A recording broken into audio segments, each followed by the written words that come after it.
자, 여러분 안녕하세요. 오늘은 만성 B형 간염의 인터페론 치료에 대해서 알아볼 거고요. 주로 이제 이 인터페론 치료의 문제점에 대해서 좀 말씀을 드리려고 그래요. 일단 만성 B형 간염 바이러스를 없애야 되겠죠. 일단 이상적으로는 그때 사용되는 약이 여러 가지가 있어요. 인터페론만 있는 게 아니라 뭐 라미부딘, 아데포비어, 엔테카비어, 클레부딘, 텔비부딘, 테노포비어 뭐 여러 가지가 있습니다. 근데 이제 인터페론 제일 옛날부터 나온 약이에요. 근데 이 약은 어떤 느낌의 약이냐면요, 우리 몸 안에 있는 바이러스란 바이러스는 다 죽여버리는 겁니다. 어떻게 죽이냐면 우리 몸의 면역을 좀 업 시켜가지고 바이러스를 죽이는 거예요. 우리가 커피 마시면 약간 사람이 이렇게 업되는 느낌이 있죠. 근데 이제 인터페론을 맞으면 면역이 약간 업되는 느낌이 있는 겁니다. 그러면서 다 죽이는데 이게 이제 좀 쉽지가 않아요. 이 인터페론으로 면역이 없대면은 이 예를 들면 이런 거예요. 도둑이 있어요. 도둑이 있는데 어디 숨어 있는 거예요. 집 구석 여러 군데 이제 도둑이 숨어 있는데 우리가 이제 뭐 여애를 이제 찾아서 이 집을 파괴해야 된다고 생각을 해봅시다. 그러면은 이제 얘를 감시를 아주 철저하게 해야 되겠죠. 도둑이 어디로 왔다 갔다 할 거 아니에요. 근데 인터페론을 딱 맞으면은 이 도둑이 조금이라도 의심되는 집은 다 없애버리는 거예요. 여기만 없애는 게 아니라 약간이라도 뭐 좀 약간이라 그림자만 보여도 다 없애버리는 거예요. 약간이라도 의심되는 놈들은 다 죽여버리는 거죠. 그러니까 이게 굉장히 힘든 치료입니다. 그러니까 이 부작용이 어마어마하다는 거예요. 어마무시한 부작용이 있어요. 뭐 어떤 게 있냐면은 열도 날 수 있고요. 발열, 오한, 뭐 전신 무력감, 식욕도 별로 없고요. 구역질이 날 수도 있어요. 구역질 날 수도 있고 통증이 있을 수도 있습니다. 막 근육 이런 데가 막 아플 수도 있어요.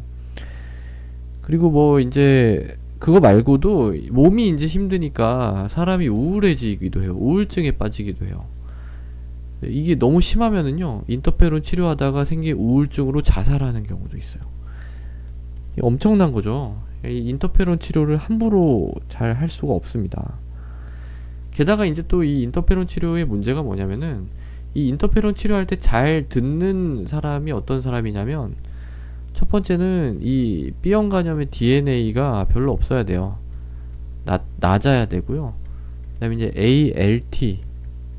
ALT가 좀 높아야 돼요. 근데 요런 경우는 언제 맞냐면은 우리가 면역 제거기라고 하는 그 B형 간염 자연사 할 때 말씀을 드렸는데, 면역 제거기의 끝이에요. 우리 몸의 면역 기능이 잘 작동을 할 때 원래 이 도둑을 잘 잡을 수 있어요. 근데 괜히 이 약을 줘가지고 도둑뿐만 아니라 옆에 있는 정상 세포까지 다 파괴를 하는 식으로 될 수가 있다는 거죠.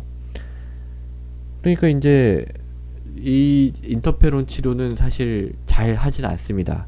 그리고 이제 특히 우리나라 같은 이 동양권에서는요, 이 인터페론 치료의 효과가 서양에 비해서 또 떨어진다고 돼 있어요. 그러니까 인터페론 치료를 할 수가 없는 거죠. 그래서 이 인터페론 치료의 문제점을 좀 종합을 해보면요, 첫 번째는 낮은 반응률이에요. 그러니까 이렇게 어마무시한 치료를 해도 이 치료에서 반응할 확률이 25에서 40%, 요 정도, 절반이 안 돼요. 이 무서운 부작용을 다 감수를 해도 치료가 안 될 수도 있다는 겁니다. 그 다음에 이제 두 번째는 아시아 지역, 우리나라를 포함한 아시아 지역에서는 특히 무반응이 많아요. 줘도 안 듣는 거죠. 그 다음에 이제 세 번째는 어마무시한 부작용이고요. 그 다음에 네 번째는 이거예요. 반응군의 특성. 반응군의 특성이 정해져 있다. 그러니까 이 DNA가 낮고 ALT가 높은 경우가 잘 반응을 하는데, 이거는 이제 그냥 B형 간염의 자연사에서 면역 제거기의 끝부분이거든요. 그러니까 자연적으로 이 음전이 임박한 사람들이에요. 그걸 조금 더 빨리 하거나 도와주는 역할을 하는데 이렇게 어마무시한 부작용을 감당할 그럴 필요가 있을까, 이런 문제 제기가 계속 되고 있는 거죠. 자, 그래서 오늘은 만성 B형 간염의 인터페론 치료에 대해서 알아봤고요. 주로 문제점에 대해서 살펴봤어요. 제일 먼저 이제 부작용이 좀 어마무시하게 많다. 그 다음에 우리나라를 포함한 아시아 지역에서 잘 안 듣는다. 그 다음에 이제 반응군이 어차피 면역 제거기 끝이라서 어차피 음전될 환자들에서 또 잘 듣는다. 이런 것 때문에 인터페론 치료를 만성 B형 간염에서 특히 우리나라에서는 잘 하지 않는다. 이 정도 알아두시면 되겠습니다. 감사합니다.